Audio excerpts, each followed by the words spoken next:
Okay, Lydia here. We're just going to go over a few things from your first lesson. Like you said, you started playing golf pretty recently, and lots of great stuff. You said that you practice with friends a few times, and you play a fair few sports. And from what I saw, that is definitely helped you out with your golf. So, for the first time I've ever seen it, and offered any advice, I would say very, very good. So, great work so far. Okay, now you said if we just run through it and see this ball on the left-hand side. This is you before. You said this was pretty common. Okay, common was not so much contact with the ground, and so the ball flying low and to the right. Now, if you did make good contact, it was generally a little bit weak and it'd fly quite high into the air, but also over to the right-hand side. So, from what your friends have said, you'd been working a little bit on trying to keep those arms a bit straighter on the way through. But what we're going to look at is exactly why you couldn't keep those arms straighter. Otherwise you would have hurt your arms, or would have hurt especially your elbows. Okay, so two lines there on the right hand side. First line is for ball position. Just push your ball position a little bit further forward, or closer to your left foot, a little bit forward of the left foot. Okay, now all we started to do was just move a little bit more of your weight towards the left hand side, towards your target side. And we talked a little bit about concept of how it impacts. We wanted about 90% of your weight to be onto your left side. Okay, so if we go through the video on the left hand side you before, like I say, a lot of great movement, but the main thing was the movement of your head away from this original yellow line was a little bit too much. Okay,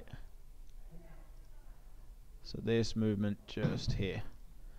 So as a result, when we come down into the ball, we can't quite get away enough onto that left side, and that's why the low point of the swing is back behind the ball. Okay, right hand side, talked about a few things. It was just getting your weight further forward in your start position, both of your feet to be turned out, and then just pushing your hip forward a little bit. Okay, then the feeling was just to try and keep your arms dead straight.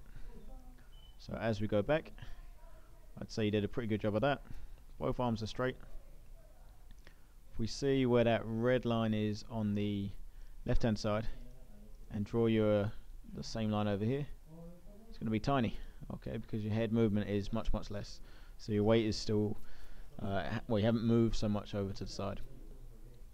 Coming down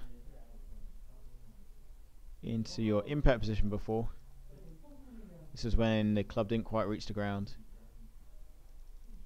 and so the contact is behind the ball. What you started to do afterwards was great. Now, important, if you see where that left line is, you can see how your hip and your shoulder, I'll show you this part just in here, your hip and your shoulder have started to go through this line, and that's the main reason we can start to make that better contact. Okay, so again, like we spoke, the weirdness of golf, your club is moving, well, it's gone downwards during the swing. The lowest part of your swing is going to be later on, but you can see from the ball there how it's already started to fly up. Okay, now best bit for you, you said in terms of it looking pretty, was this bit here, just after impact. Left hand side, your arms have started to bend. Right hand side, they started to stay straight. Now this is because your weight is moving more towards your left side, not actually a conscious effort of trying to keep your arms straight. So it took you a few shots, as it does for everyone, to get your head around this, start to understand impact, but now your understanding is better. What I'd want you to practice is starting with the smaller swings, getting used to that contact, weight forward, feet turned out, and leaning over to the left, and then feeling the arms straight on the backswing, arms straight on the follow through, and just starting to see the ball flying off the face a little bit differently. So good news, like we said, is any shot where the ball is on the ground, if that's chipping, if that's pitching, if that's full swing, similar thing is going to help you in terms of impact. So really good job today with changing that concept. Great job for one lesson. Look forward to seeing you next time. Any questions, let me know. Send any more videos through in your edifiers, no problem at all. And look forward to seeing you next time.